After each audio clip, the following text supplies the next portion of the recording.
E aí, fera, tudo bem? Professor Marcos Otoshi aqui de História, tá? Mais uma vez aqui com vocês para a gente discutir um pouquinho sobre os assuntos que mais são cobrados na prova do Enem e nos principais vestibulares do nosso país.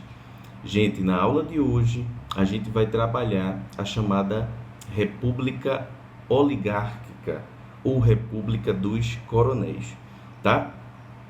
Para isso, você precisa entender o seguinte, pessoal. Vê só. A proclamação da República se deu no dia 15 de novembro de 1889, né? Que é feriado, inclusive. Então, dia 15 de novembro de 1889, o Marechal Deodoro da Fonseca, ele vai proclamar a República no Brasil. Lembrando, pessoal, que antes dessa proclamação, o Brasil estava vivendo sobre o governo do Dom Pedro II, é o chamado Segundo Reinado, tá certo? Pois bem, com a proclamação da República, que foi em 89, você pega aí de 1889 a 1894, a gente vai chamar esse período de República da Espada. E você pode estar aí do outro lado se perguntando, por que, Otoshi? Essa parte inicial aí da República vai ser chamada de República da Espada. Porque, pessoal, durante esse período o Brasil vai ser governado por militares. O primeiro presidente da nossa República foi o próprio Marechal Deodoro da Fonseca e logo em seguida o Floriano Peixoto, tá certo? Então eu tenho aí dois marechais, dois militares como sendo os dois primeiros presidentes da nossa República.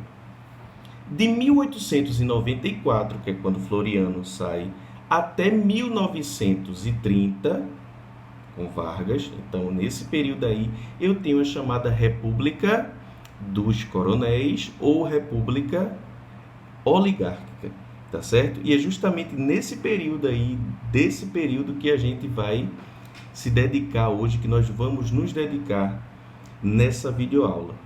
Gente, quando a gente fala de República dos Coronéis, entra em vigor a chamada figura do grande latifundiário, ou seja, daquele dono de terra, do coronel.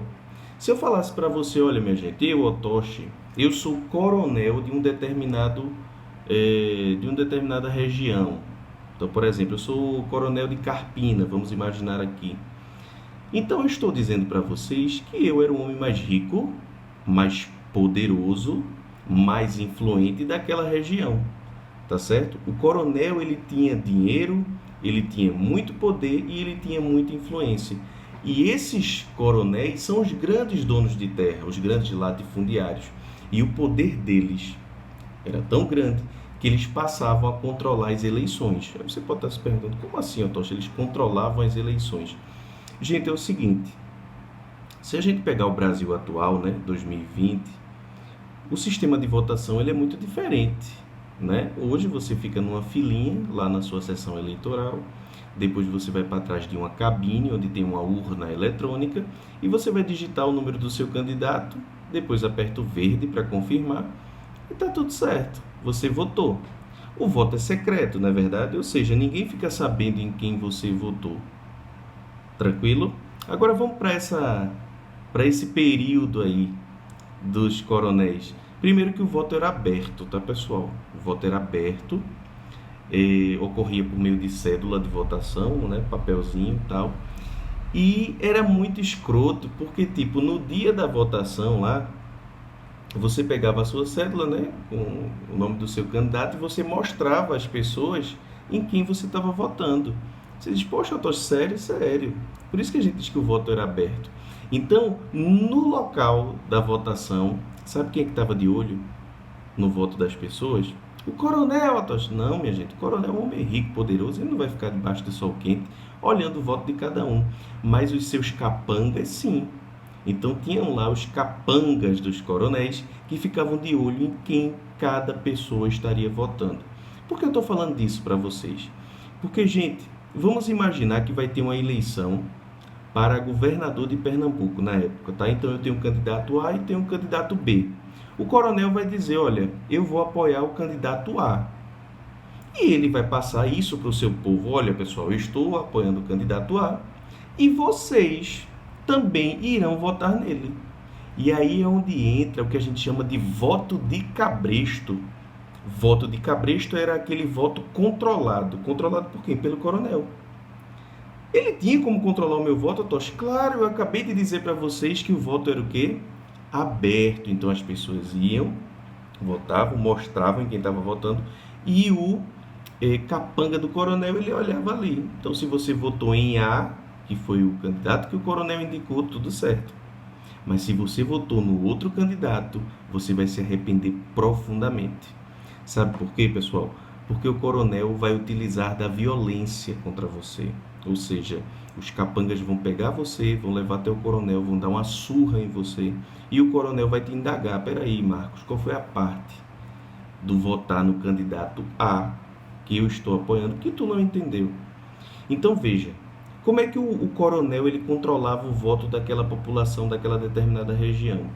Ou por meio da intimidação, pessoal, por meio da violência mesmo, né? Ou por meio de favores. Aí você diz, poxa, o Tocha é mesmo, né? Essa questão de troca de favor, eu pensava que era algo recente, mas não é, gente, não é. Essa questão do voto controlado, que existe até hoje, por exemplo, né? Existe até hoje, de trocar favores para poder votar, é uma coisa que 2020 está muito em voga, não é verdade? Eu acho que vocês, com certeza, alguém da família, né?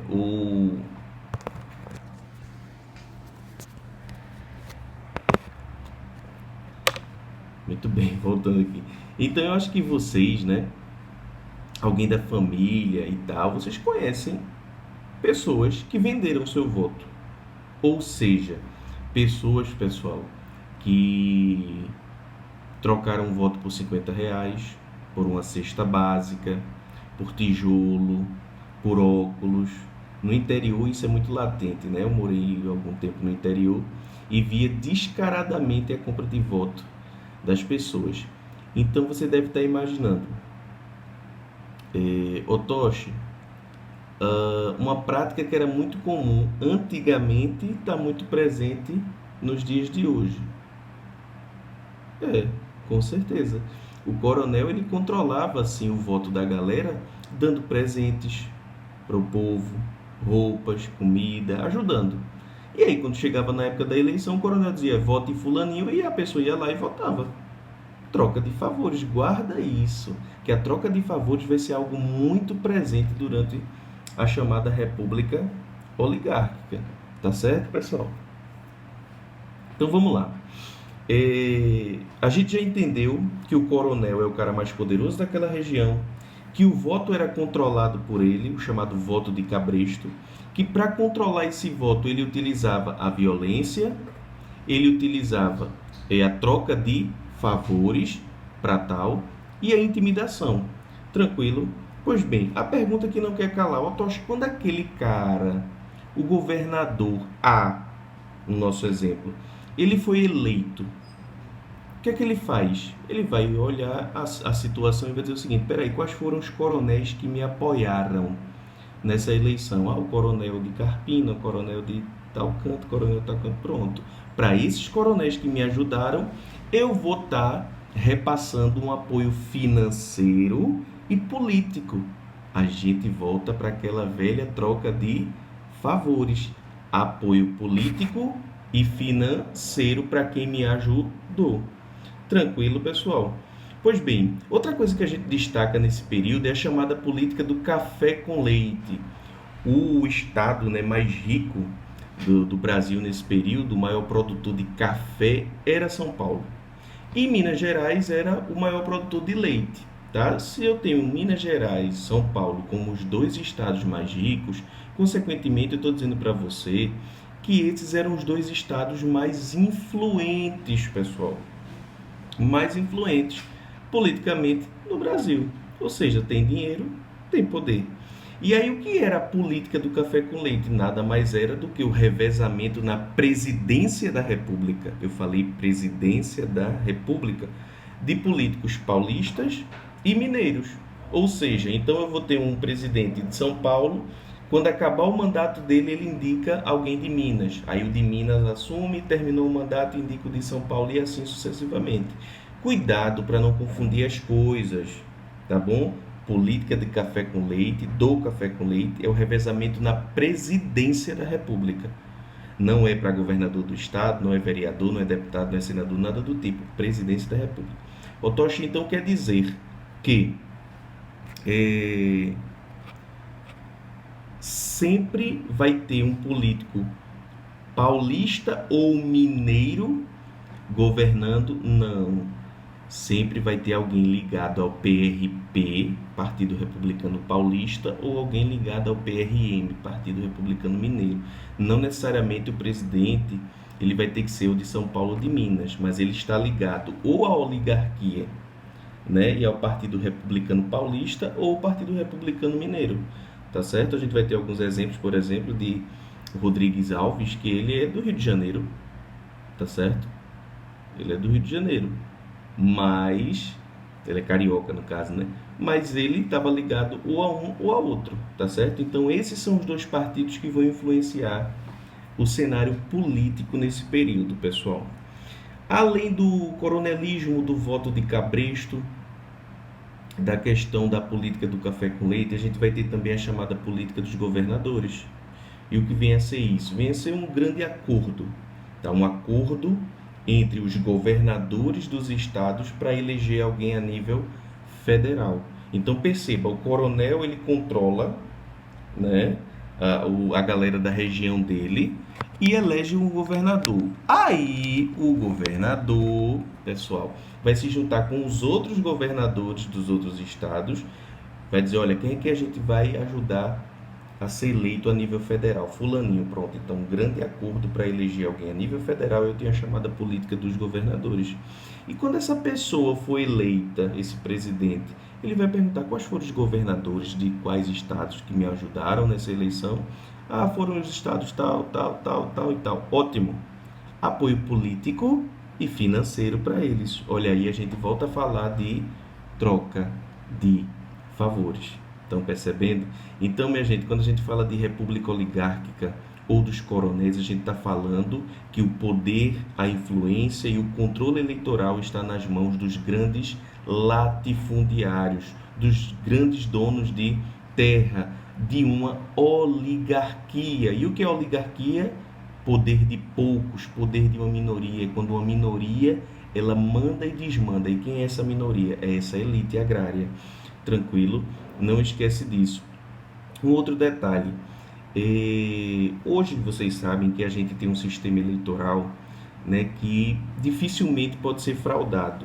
Existem, logicamente, nas redes sociais, na internet, né, discussões de todos os tipos dizendo que a nossa urna pode ser hackeada, né, que ela pode sofrer ataque cibernético e tal, mas nada que pode ser provado, tá? Então, até então, a gente tem um sistema eleitoral extremamente eficiente, rápido, né, e eletrônico, tranquilo?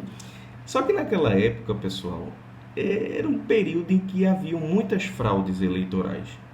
Então, por exemplo, era muito comum o roubo de urna no dia da eleição, roubavam a urna e do nada a urna reaparecia lotada de voto.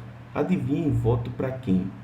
Para aquele candidato que era amigo do coronel, aquele candidato que o coronel estava apoiando.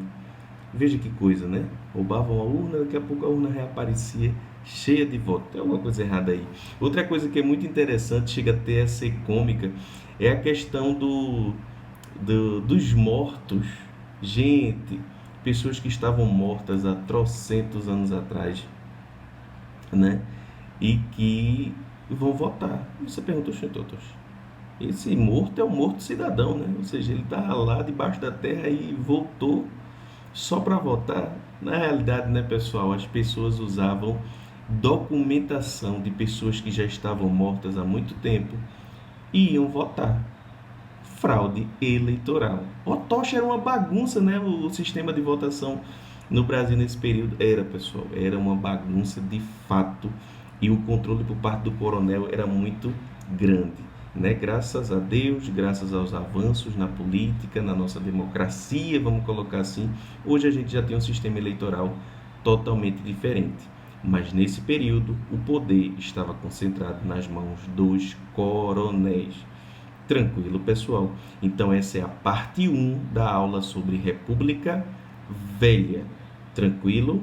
Na parte 2, semana que vem, no próximo vídeo, na próxima videoaula, a gente vai falar das chamadas revoltas na Primeira República. Nós vamos falar sobre revolta da vacina, nós vamos falar sobre a revolta da chibata, nós vamos falar sobre o cangaço, sobre a guerra de Canudos e a guerra de Contestado, que são conteúdos maravilhosos, tá certo? Então, gente, se você gostou desse vídeo, já deixa o seu like, se inscreve no canal e ativa o sininho, tá bom? Um beijo para as meninas, abraço para os rapazes, fiquem com Deus e até a próxima. Tchau, tchau.